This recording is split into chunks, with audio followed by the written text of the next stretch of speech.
सबसे ज़्यादा मुझे मज़ा जब आया जब मैं नरेंद्र भाई मोदी को मिला, जब वो चीफ मिनिस्टर थे गुजरात के।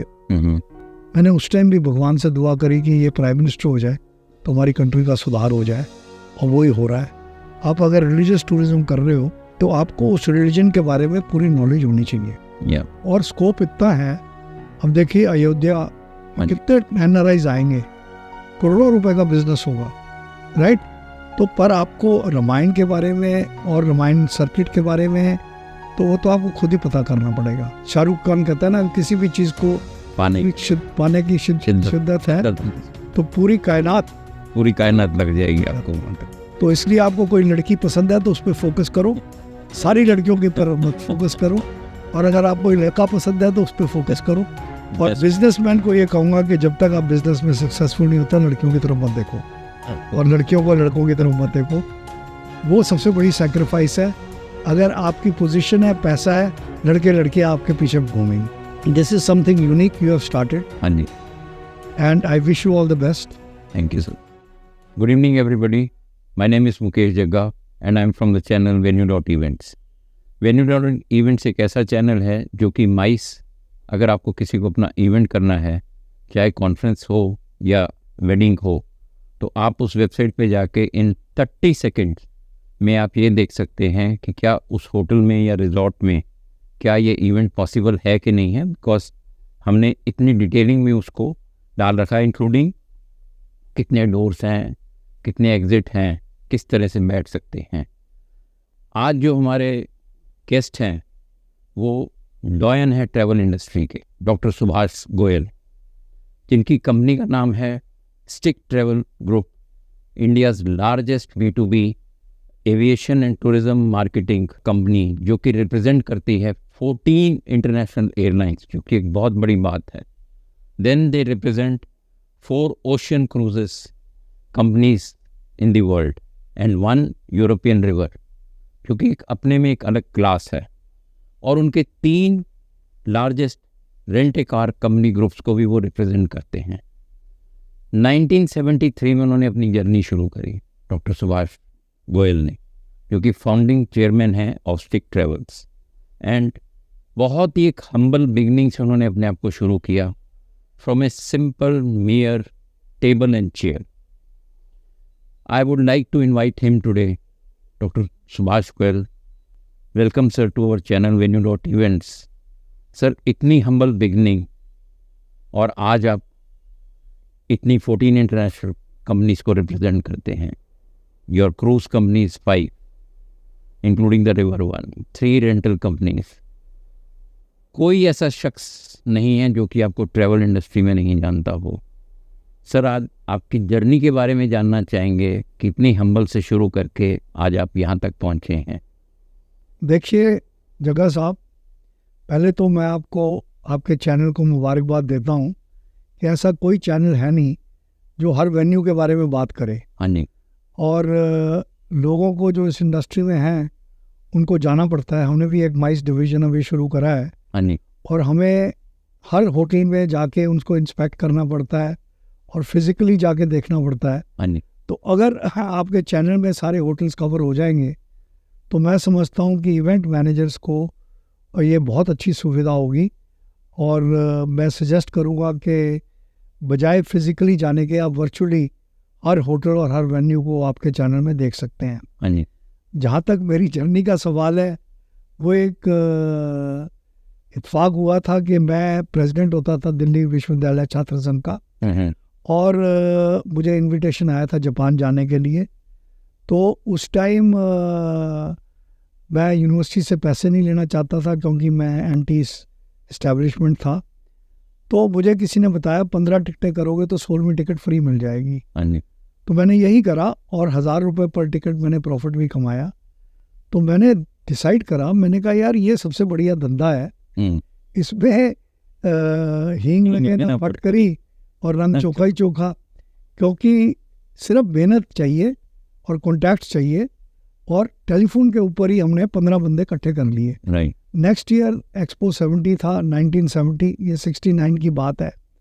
तो मैंने एक्सपो 70 के लिए मैंने एक पूरा चार्टर प्लेन लेके गया तो मैंने इतने पैसे कमाए, मैंने कहा यार ये धंधा अच्छा है। तो मैं अपने एक और स्टूडेंट कॉन्फ्रेंस के लिए गया इज़राइल, वहाँ से लंदन गया, वहाँ से वापस आया। वहाँ मैंने देखा कि स्टूडेंट के ऊपर फोकस करके ट्रैवल कंपनीज चलती हैं। तो मैंने यहाँ आके डॉक्टर करण सिंह, उन दिनों सिविल एविएशन टूरिज्म मिनिस्टर थे, उनसे रिक्वेस्ट करी कि गवर्नमेंट को ऐसी कंपनी शुरू करनी चाहिए। वो कहते भाई गवर्नमेंट नहीं करेगी, आप शुरू कर दो, मैं आके इनॉग्रेट कर दूंगा। तो दैट वाज द बिगिनिंग। और पैसे थे नहीं, एक टेबल कुर्सी कहीं से लेके हमने एक टूटी हुई बिल्डिंग, थिएटर कम्युनिकेशन बिल्डिंग होती थी इंडिया कॉफ़ी हाउस के पीछे, वहाँ हमने शुरू करा। पर क्योंकि हम स्पेशलाइज कर रहे थे, तो एक तो जो भी आप बिजनेस करें you need to specialise, right, ताकि लोग आपको आइडेंटिफाई करें। तो स्टूडेंट्स और सस्ती टिकटों के लिए हमारा आइडेंटिफिकेशन हुआ और धीरे धीरे हमारी सेल बढ़ती गई।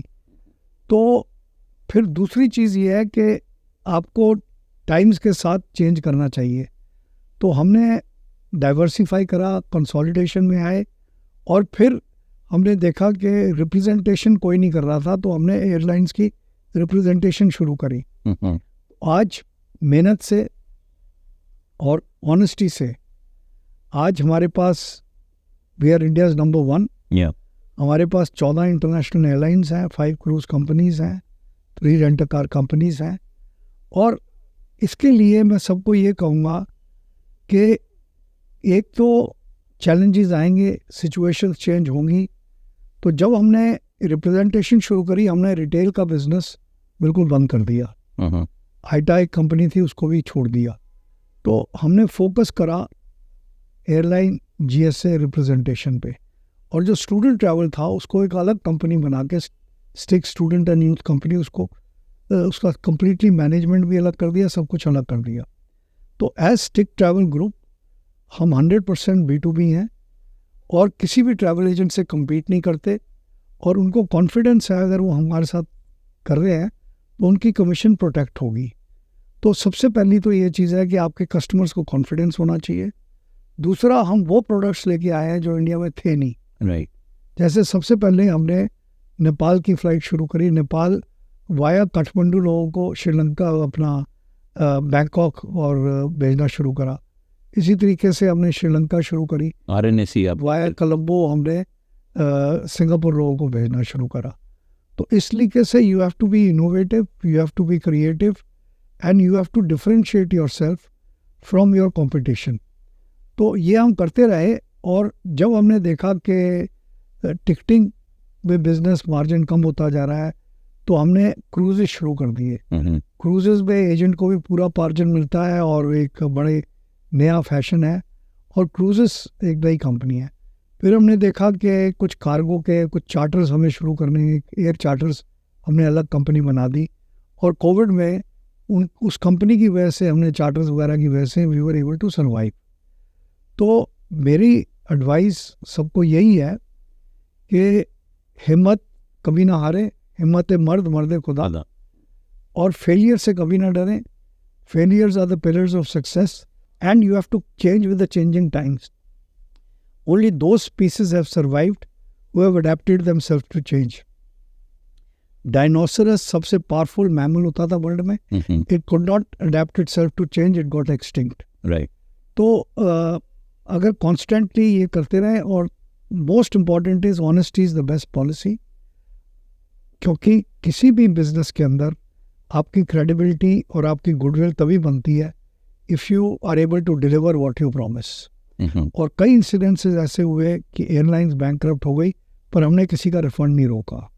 कोविड में भी हमें कई एयरलाइन से रिफंड नहीं मिले, पर हमने मार्केट में कोई बंदा ऐसा नहीं है जो कहे कि हमने एक नए पैसे का उसका रिफंड रखा हुआ है। तो इस तरीके से आदमी की गुडविल बनती है, और people have trust and confidence in your brand and in your product. तो यही हम करते रहे, और ये that is the secret of our success. Sir, आप डूसू के प्रेसिडेंट भी रहे, फिर आपने हमारी ही ट्रैवल इंडस्ट्री में आइटो के भी प्रेसिडेंट बने, और उसमें आपने अपने टेन्योर के अंदर में काफ़ी कुछ अचीव किया। What was your 1 or 2 very big successes in your tenure देखिए, सबसे पहले तो जब मैं पहली बार आईटो का प्रेसिडेंट बना तो उस टाइम आईटो को कोई जानता नहीं था और सिर्फ 300 के करीब मेंबर थे। हमारे पास सफिशिएंट पैसा नहीं था। तो पहली चीज़ मैंने शुरू करी कि हमने एक रेगुलरली मीटिंग शुरू करी, मंथली लंचन मीटिंग्स। उससे एक इन्वॉल्वमेंट हुई और हर अच्छे स्पीकर को हम लेके आते थे, उससे हमारी मेंबरशिप बढ़नी शुरू हुई। और फिर एक हमें धमाका करना था, तो उस टाइम के जो प्राइम मिनिस्टर थे नरसिम्हा राव, उनको मैं एज ए चीफ गेस्ट लेके आया। बड़ी मेहनत करी और बड़ी तिकड़म लगाई और फाइनली वो विज्ञान भवन में हमने इवेंट करा। उससे एकदम आईटो को बूस्ट मिला। और आज तक किसी भी ऑर्गेनाइजेशन की इनॉग्रेट फंक्शन पे प्राइम मिनिस्टर नहीं आया। राइट, हम मिनिस्टर्स चीफ मिनिस्टर तो हमारे हर फंक्शन में आते थे।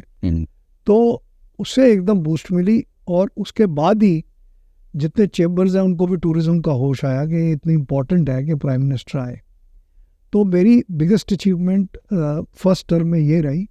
और उसके बाद हमने गाइड्स के साथ झगड़े रहते थे, कोर्ट केसेस थे, वो मैंने कॉम्प्रोमाइज़ करा के एक आपस में गाइड्स का और टूर ऑपरेटर्स की कोऑर्डिनेशन शुरू करी।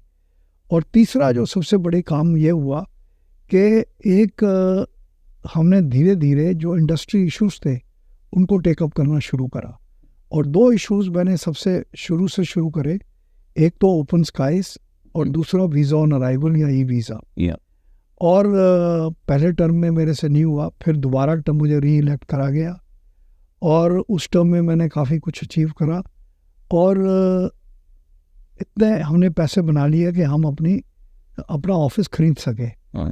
तो एक वो भी बड़ी अच्छी अचीवमेंट थी। फिर उस ऑफिस को मॉडर्न फर्निशिंग कराई। फिर उसके बाद बहुत सारी अचीवमेंट्स हैं हमने। बट बिगेस्ट अचीवमेंट जो मैं समझता हूँ मेरी एज आईटो प्रेसिडेंट रही, वो ई वीज़ा कराने की। ई वीज़ा जब हम काफ़ी सालों से कर रहे थे, और जैसे बीजेपी की गवर्नमेंट आई, अरुण जेटली मेरा दोस्त था, मेरा जूनियर था और इलेक्शन में भी मैंने उसकी मदद करी थी। तो जब वो फाइनेंस मिनिस्टर बना, उसका मुझे फ़ोन आया, जब वो कहते सुभाष मैं टूरिज्म इंडस्ट्री के लिए क्या कर सकता हूँ। तो मैंने 2 चीज़ें कर सकते हो, एक तो सर्विस टैक्स के अगेंस्ट, फॉरेन एक्सचेंज अर्निंग के अगेंस्ट आप एग्जाम्प्ट कर दो। कहता वो तो मैं कर नहीं सकता। मैंने कहा दूसरा ई वीज़ा कर दो। कहता ई वीज़ा तो होम मिनिस्टर का काम है। मैंने कहा अगर फंड्स तो आप नहीं देने हैं। तो उसका 2-3 दिन बाद फोन आ गया, मेरी प्राइम मिनिस्टर से और होम मिनिस्टर से बात हो गई है, मैं अपने बजट में ई वीज़ा अनाउंस कर रहा हूँ। Very good. तो जब ई वीज़ा अनाउंस हुआ तो होम मिनिस्टर ने भी और टूरिज्म मिनिस्टर ने भी कहा ये तुम्हारी वजह से हुआ है। तो मैंने ही अशोका होटल में फंक्शन करके होम मिनिस्टर के साथ और टूरिज्म मिनिस्टर के साथ मिलके मैंने ई वीज़ा अनाउंस करा। तो एक बहुत बड़ा ऑनर, बहुत बड़ा। तो ये 1-2 बड़ी अचीवमेंट्स हैं। ओपन स्काई में मैंने रॉयल्टीज़ ख़त्म कराई एयर इंडिया की और लिबरलाइजेशन ऑफ द स्काई करी। आज ओपन स्काई की वजह से इतनी सारी एयरलाइंस हो गई। पहले सिर्फ एयर इंडिया या इंडियन एयरलाइंस को राइट्स देते थे, तो मैंने आर्टिकल्स भी लिखे, air India is important but India is more important than air India. और इस वजह से उसकी काफ़ी चर्चा हुई डिबेट्स में, टेलीविज़न चैनल्स पे, इस पे मैंने डिबेट करी। तो प्राइवेट एयरलाइन शुरू हुई। तो उसके शुरू होने में और डोमेस्टिक स्काइज़ को और इंटरनेशनल स्काई को, डोमेस्टिक स्काई ओपन करने के लिए और इंटरनेशनल स्काई लिबरलाइजेशन करने के लिए मैं समझता हूँ मेरा बहुत बड़ा रोल था। तो ये मेरी अचीवमेंट्स थी। जहाँ तक जब मैं दिल्ली यूनिवर्सिटी यूनियन का प्रेसिडेंट था तो उसमें भी मैंने बहुत अचीवमेंट्स करी हैं, पर 2-3 मेजर अचीवमेंट्स यही हैं कि हमने यूनिवर्सिटी स्टूडेंट्स यूनियन बिल्डिंग बनाई। हर प्रेसिडेंट पहले एश्योरेंस देता था कि मैं बिल्डिंग बनाऊंगा, वो बिल्डिंग फंड मोती महल में और बार में ख़त्म हो जाता था। और पहली बार मैंने फंड्स इकट्ठे करके जब डॉक्टर देशमुख के पास लेके गया तो कहता तो सुबह सुबह क्यों आ गया। मैंने कहा जी अगर मैं लेट होता तो आधे डब्बे, हमने डब्बों में पैसे इकट्ठे करे थे, ये ख़त्म हो जाते, बट जाते। तो बड़ा खुश हुआ, कहता कि बिल्डिंग के ऊपर तेरा नाम लिखूंगा। तो जो स्टूडेंट यूनियन बिल्डिंग बनी थी उसके पत्थर पे मेरा नाम लिखा डॉक्टर सी.डी. देशमुख। तो एक वो बहुत बड़ी अचीवमेंट थी। फिर हमने यूनिवर्सिटी सेंटर डे सेंटर खुलवाया। फिर हमने मदन लाल खुराना और ये Vijay Malhotra chief executive counsellor थे, उनको रिप्रेजेंटेशन देके 6 कॉलेजेस खुलवाए, गार्गी कॉलेज, मैत्री कॉलेज, राजधानी कॉलेज, काफ़ी कॉलेजेस हमने खुलवाए। तो उससे एडमिशन्स की समस्या में हल मिला। और फ्री इंफॉर्मेशन सेंटर हमने एडमिशन्स के लिए, स्टूडेंट्स के लिए खोले। तो इन सारी चीज़ों से काफ़ी पॉपुलैरिटी मिली। और जो इंडस्ट्री इशूज़ थे, पहली बार ब्लैक डे पे स्ट्राइक कराई, पहली बार जो डेमॉन्स्ट्रेशन हुई ऑन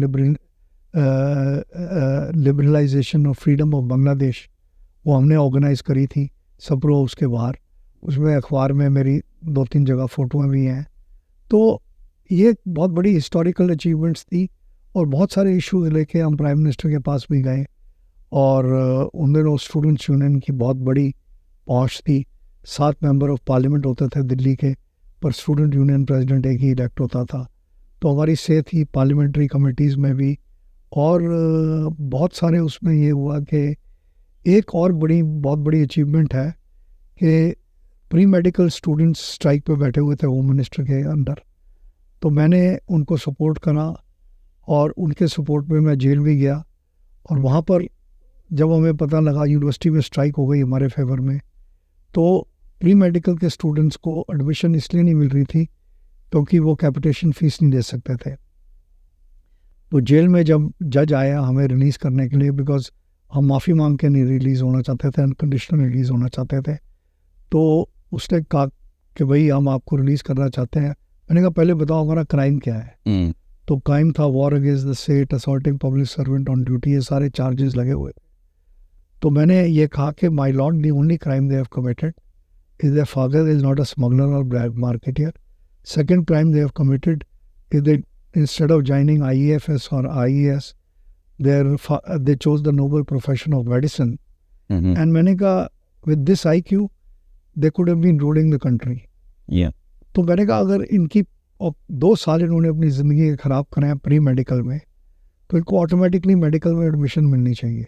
अगर इनको फिर भी कैपिटेशन फीस देनी है तो either you get pre medical abolished from Delhi university and you should give them admissions.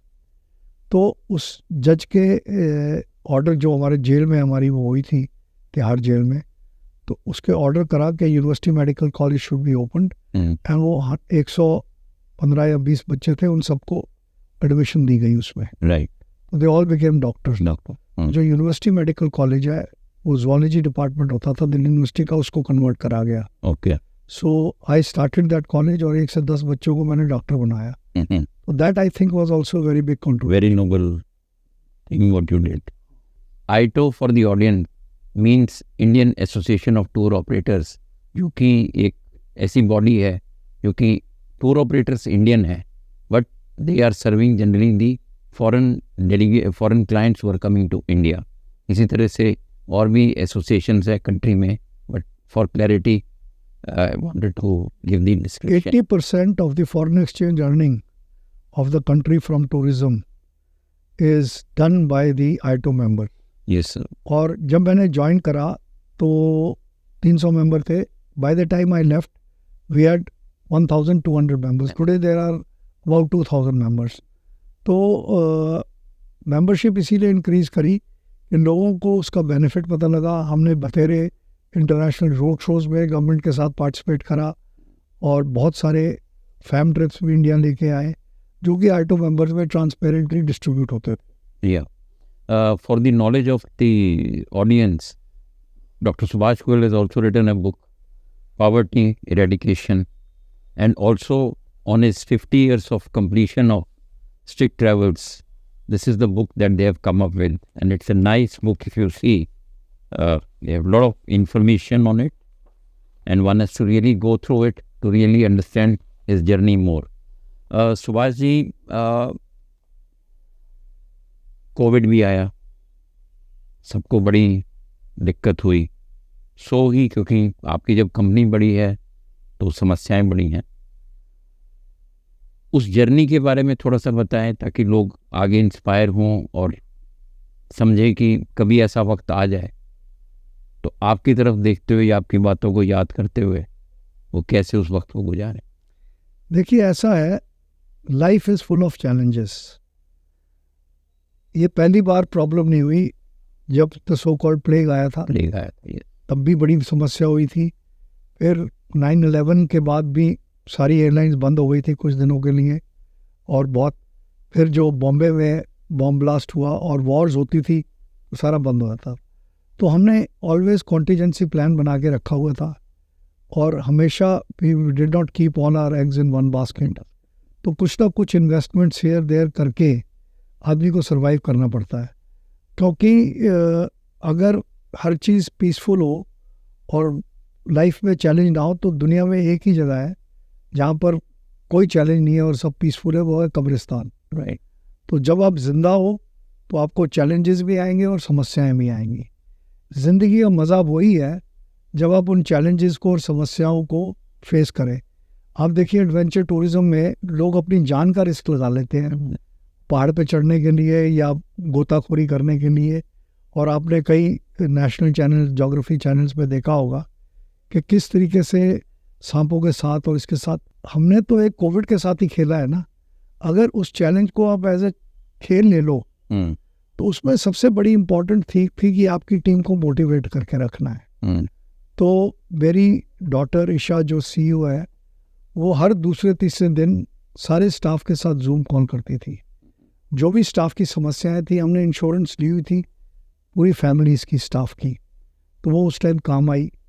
जिसको भी कोई प्रॉब्लम होती थी हम उसको टेक केयर करते थे, और काफ़ी स्टाफ ने वॉलंटरली सबैटिकल लिया। जिसका हस्बैंड काम कर रहा था उसने सैलरीज नहीं विड्रॉ करी, जिसकी वाइफ, तो हमने सबकी जूम पे मीटिंग करके उनसे कहा भी ये समस्या है, आप इसका सोल्यूशन ढूंढो। हमने कुछ उनके ऊपर इम्पोज नहीं करा। तो वॉलंटरी लोगों ने, कुछ लोगों को कहीं और जॉब मिल गई, उन्होंने वो कर ली, कुछ उन्होंने लाइन चेंज कर ली, कुछ अपने होम टाउन चले गए। तो फिर जो लैंडलॉर्ड्स थे, क्योंकि 20 ऑफिसेज के रेंट्स थे, और जो हमारा गुड़गांव का ऑफिस है उसके तो रेंट 18-20 लाख के करीब था महीने का। तो उन सबसे नेगोशिएट करके किसी ने 10%, किसी ने 20%, किसी ने 50%, और कुछ लैंडलॉर्ड्स ऐसे थे उनका जब तक कोविड है हम रेंट नहीं लेंगे। तो इस तरीके से गुजारा हो गया, और थोड़ी बहुत सेविंग्स थी, कुछ बैंकों से हमने मदद ली, ओवरड्राफ्ट लिए, कुछ हमने डाइवर्सिफाई करा, कार्गो के चार्टर्स ऑपरेट करें, कुछ दूसरे चार्टर्स ऑपरेट करें, ताकि हमारा कैश फ्लो बना रहे। Medical charters, you mean? Medical charters, medical evacuation charters. तो आदमी को ना चैलेंजेस जो होते हैं उनमें अपॉर्चुनिटी ढूंढनी चाहिए, क्योंकि हर चैलेंज में कोई ना कोई अपॉर्चुनिटी है। तो हम अपॉर्चुनिटी ढूंढी और उस अपॉर्चुनिटी को हमने वो करा। और अगर कोविड नहीं निकलता तो हम कुछ अपना फार्मासिटी की तरफ जाने की सोच रहे थे, हम कुछ मास्क बनाने की तरफ जाने की सोच रहे थे। सर हमने mask supply. What I am saying is कि कुछ ना कुछ आदमी को करते रहना चाहिए, वही नाम जिंदगी है। प्लेग की आपने बात करी सर, मैं अपना एक इंसिडेंट आपके साथ शेयर करता हूँ। 1994 था मेरे ख्याल से जब प्लेग आया सूरत में। 1991 में मैंने ट्रैवल कंपनी शुरू करी थी, तो I was not very much aware of the whole scenario. हमारा एक हॉलीवुड का ग्रुप आना चाह रहा था इंडिया में, and they wanted to do a TV ad over there in Agra and Fatehpur Sikri. तो मैंने एक बड़े अच्छे होटल से, 5 स्टार वाले से पूछा कि रेट क्या है, तो उसने कहा जी $200। क्लाइंट को बोला, क्लाइंट ने कहा नहीं यार ज़्यादा है, तो आप कहीं 4 स्टार में कोशिश करो करने। तो मैं नेगोशिएट कर रहा था, तो all of a sudden news आ गई सूरत के प्लेग की, एंड सारे होटल्स खाली। तो जेंटलमैन जो थे उस होटल के, उनका मेरे पास फ़ोन आता है कि सर आप $50 में कमरा ले लीजिए, लेकिन आप ये ग्रुप कहीं और नहीं देंगे, क्योंकि बिजनेस डायनामिक है। मैंने क्लाइंट को बताया, उसने इमीडिएटली कहा जी प्लेग तो सूरत में है ना, मैं आ जाऊँगा। एंड वी ऑपरेटेड दैट अच्छा हॉलीवुड ग्रुप। वाह सर उस ग्रुप की ब्यूटी हमें ये थी वहाँ पर, क्योंकि फॉरेनर्स थे, यूके एंड अमेरिका बेस्ड थे लोग, तो उनको आदत है मिनरल वाटर पीने की।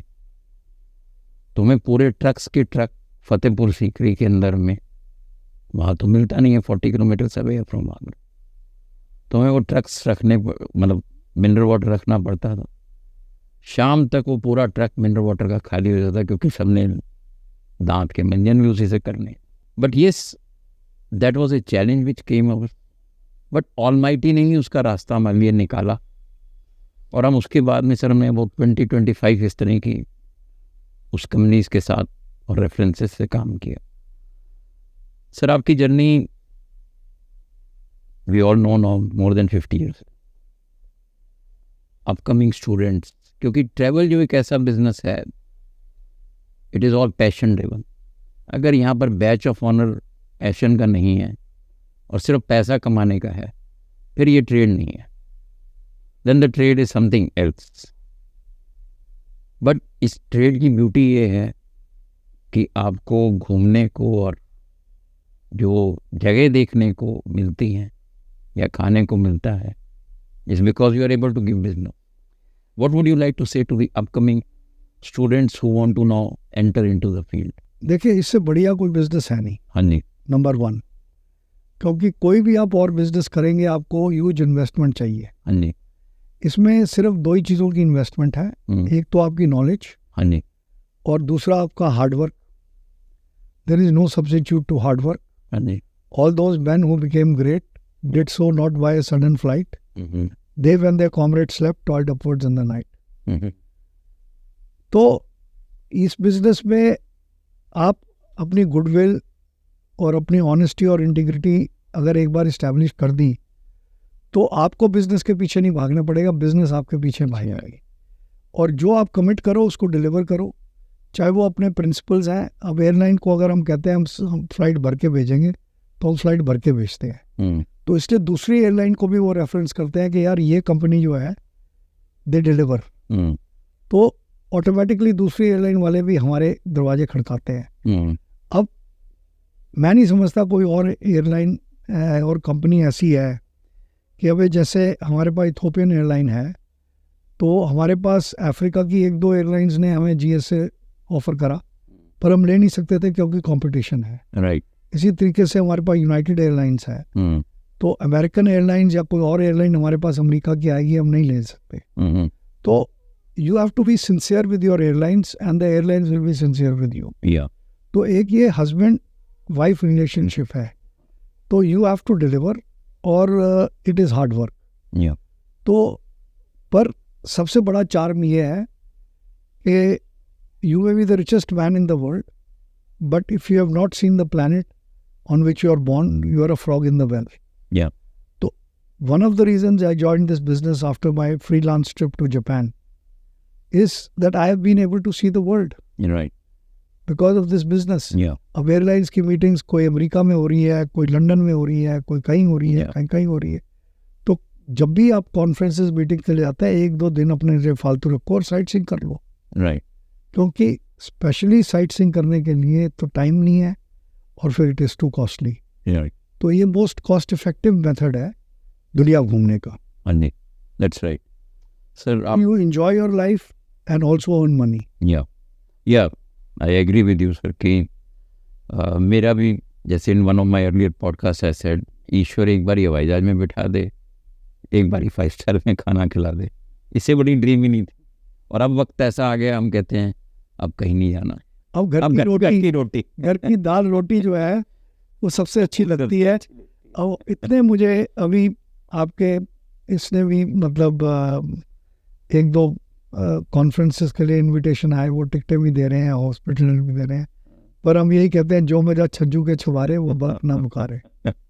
बिल्कुल सर, इसमें कोई डाउट नहीं है। आप सर रिचर्ड ब्रैंसन से भी मिले हैं, आई एम श्योर उनको मिलने के बाद आपके अपने एक्सपीरियंसेस रहे होंगे। Anything you would like to share to the audience? देखिए, रिचर्ड ब्रैंसन बहुत ज़बरदस्त शोमैन है and admire his marketing and showmanship. हमें बड़ा कुछ सीखने को मिला।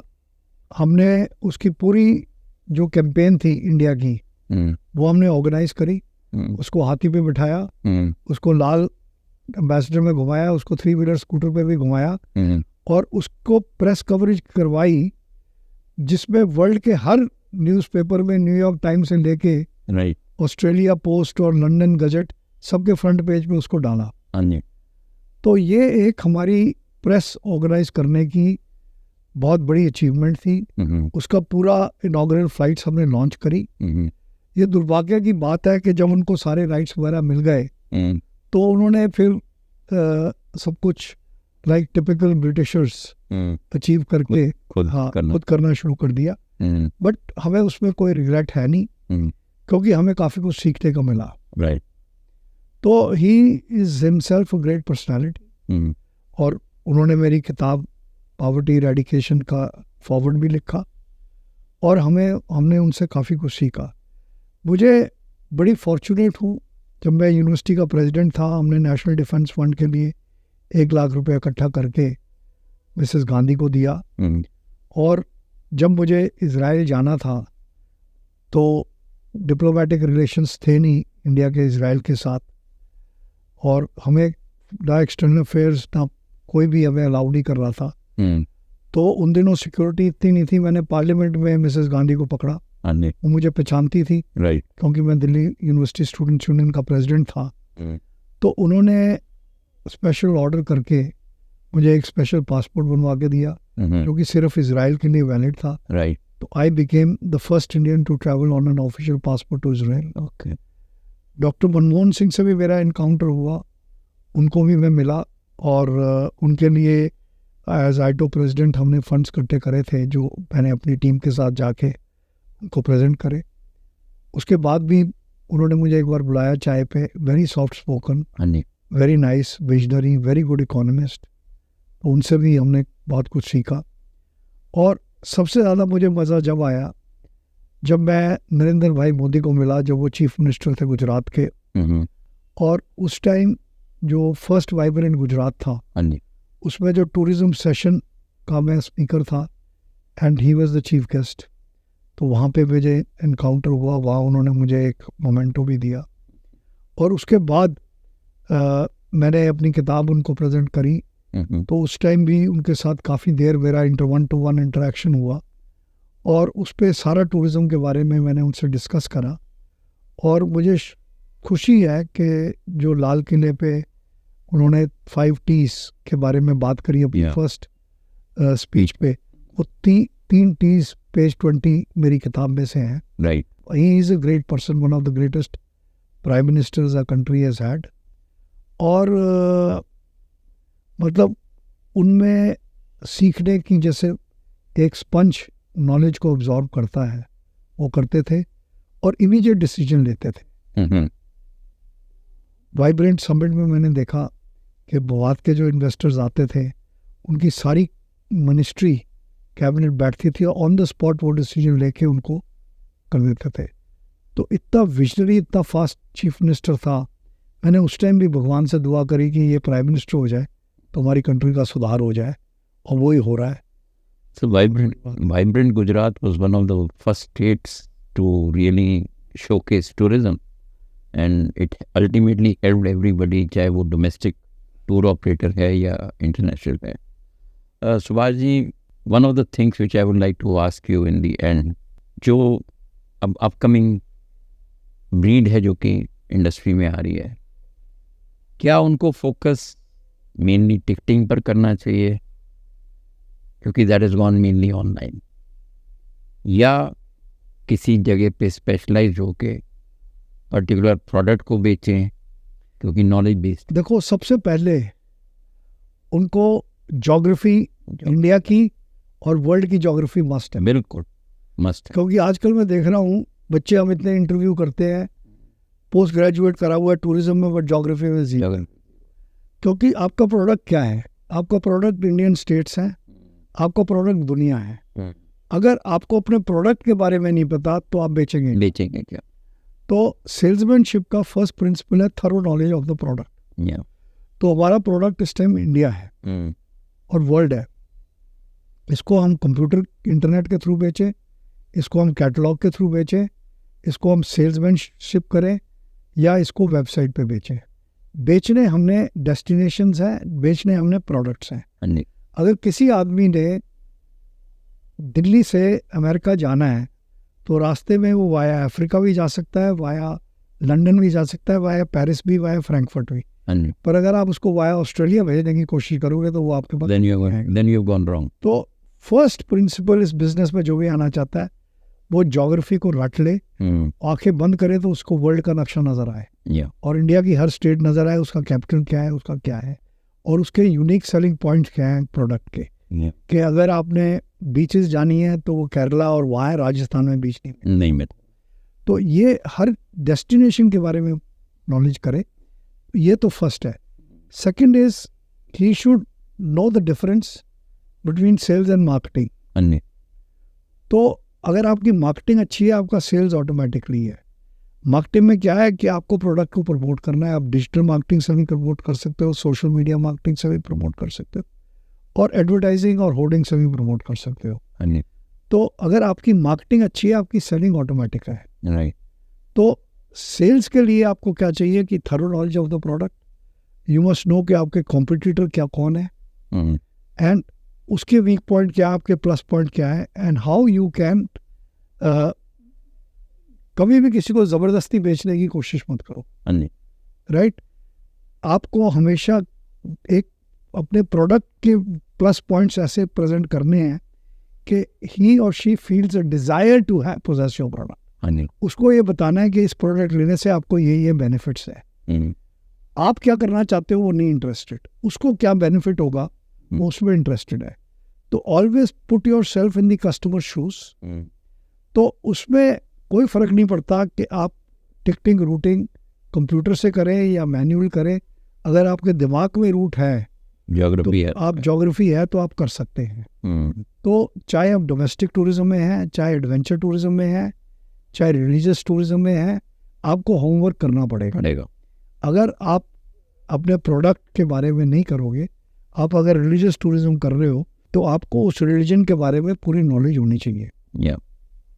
तो तभी आप उस प्रोडक्ट को बेच सकते हो और स्कोप इतना है।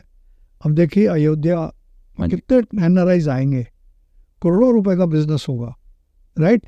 तो पर आपको रामायण के बारे में और रामायण सर्किट के बारे में तो वो तो आपको खुद ही पता करना पड़ेगा, बिल्कुल, राइट। आपको कोई घोल के लिए पिला सकता नहीं प्लस। तो आपको देखना है कि सीता माता कहाँ पैदा हुई थी, जनकपुर कहाँ है, अयोध्या कहाँ है और कहाँ कहाँ वो गए, और पूरा श्रीलंका तक का रूट आपके दिमाग में होना चाहिए। तभी आप रामायण का टूर एक किसी फॉरेनर को या नॉन रेजिडेंट इंडियन को बेच सकोगे। बिल्कुल, इसी तरीके से आप बुद्धा के बारे में अगर बुद्धिस्ट सर्किट बेचना चाहते हैं तो आपको पता होना चाहिए कि बुद्धा लुम्बिनी में पैदा हुआ, उसको सारनाथ में ये मिला, वो कपिलवस्तु गया, जो जो उसकी लाइफ की जर्नी है उनके बारे में पता होना चाहिए। और इसी तरीके से इंडिया में क्या क्या चीज़ें हैं, म्यूजिकल जो पिलर्स हैं वो कहाँ हैं वर्ल्ड में, right. Ajanta Ellora wonders of the world कैसे है, राइट। इसी तरीके से 75% of the Himalayan mountains India, 7,500 kilometres of coastline है। हमारे आइलैंड्स क्या करते हैं, हमारे वाइल्ड लाइफ क्या है, हमारे सारा कुछ आपको पता होना चाहिए। जितना आप होमवर्क करोगे उतना आप बेच सकोगे। Sir I totally agree with you कि अगर आपको अपना प्रोडक्ट पता है तो आपसे कोई बिजनेस लेके नहीं जा सकता। आपको क्लाइंट आपके मतलब का पैसा भी देगा और वो और फर्दर लोगों को रिकमेंड भी करेगा। Yes, I totally agree sir. और इस बिजनेस से बढ़िया बिजनेस है नहीं अगर आपको इसको, जैसे आपने कहा था, पैशन के साथ, पैशन और पूरे शिद्दत, शाहरुख खान कहता है ना, किसी भी चीज को पाने की शिद्दत है तो पूरी कायनात लग जाएगी आपको। तो इसलिए आपको कोई लड़की पसंद है तो उस पर फोकस करो, सारी लड़कियों के पर मत फोकस करो। और अगर आपको कोई लड़का पसंद है तो उस पर फोकस करो। अर्जुन से पूछा गया कि भाई आपको ये मछली घूमती हुई नजर आ रही है, कहता नहीं। कहता आपको क्या नजर आ रहा है, कहता सिर्फ मछली की आंख नजर आ रही है। तो इसलिए भैया फोकस करो, चाहे बिजनेस हो, चाहे मोहब्बत हो, चाहे इश्क हो। अगर आप फोकस करोगे तो आप जीत जाओगे। अगर अपने ध्यान को इधर उधर भटकाओगे तो कुछ नहीं होगा। और बिजनेसमैन को ये कहूँगा कि जब तक आप बिजनेस में सक्सेसफुल नहीं होता, लड़कियों की तरफ मत देखो और लड़कियों को लड़कों की तरफ मत देखो। वो सबसे बड़ी सैक्रिफाइस है। अगर आपकी पोजीशन है, पैसा है, लड़के लड़कियां आपके पीछे घूमेंगे। Subhash ji, thank you very much. पूरी इंडस्ट्री जितनों से भी मैं मिलता हूँ, क्योंकि मुझे भी ऑलमोस्ट 35 ईयर्स हो गए, आपकी पीठ पीछे तारीफ है, ये बहुत बड़ी बात है। सब आपकी दुआ करते हैं, कामना करते हैं कि आपकी आयु और लंबी हो और आपकी कंपनी बहुत ग्रो करे। मैं भी अपनी तरफ से यही तमन्ना करता हूँ और प्रे करता हूँ ऑलमाइटी को कि आप बहुत अच्छे सेहत में रहें, जैसे आज भी आप ऐसे ही हैं, और इंडस्ट्री को और दें। सर हम जिंदा ही आप लोगों की दुआ पे हैं। सर ये इंडस्ट्री शायद जिंदा इसलिए है, मेरी उसकी मेहरबानी और आप लोगों की दुआ। बस सर एक और चीज़ जो मैं समझता हूँ कि हम क्यों जिंदा हैं और ज़्यादातर ऑपरेटर्स खुश रहते हैं, जो ये दुनिया में देखने को मिलता है और रंग बिरंगे लोग मिलते हैं हमें एवरीडे, अलग हर ग्रुप FIT हो या ग्रुप हो, और हर कंट्री से भी आता है, विद इन कंट्री से भी आता है, वो हमें भी जिंदा रखते हैं और हम इस चक्कर में शायद जिंदा भी रहते हैं और खुश होकर रहते हैं। देखो, man is a social animal. हाँ जी। और इस इंडस्ट्री में and travelling is the best means of education. हाँ जी। तो हर कंट्री में और हर इंसान को जब मिलते हैं कुछ ना कुछ सीखने को मिलता। बिल्कुल sir, thank you very much, God bless you, thank you very much from the channel venue.events। देखिए, this is something unique you have started. हाँ जी। And I wish you all the best. Thank you sir. And आपको कोशिश करनी चाहिए कि पहले दिल्ली से शुरू करो, कि दिल्ली के हर होटल हर वेन्यू को आप कवर कर लो। हाँ जी। राइट, उसमें जो मेरी मदद चाहिए इट बी देयर। और उसके बाद धीरे धीरे जयपुर, राजस्थान, हाँ जी, और ये जहाँ जहाँ भी वेडिंग्स होती हैं, हाँ जी, आप उनके वेन्यूज़ एक बार कवर कर लोगे तो आपके पास एक इंसाइक्लोपीडिया टाइप हो जाएगा। और आपकी वेबसाइट भी, और हर आदमी कोई भी इवेंट करने से पहले venue.events पे जाएगा। Thank you very much sir for your blessings. Thank you very much sir. Cheers. Cheers. Thank you sir.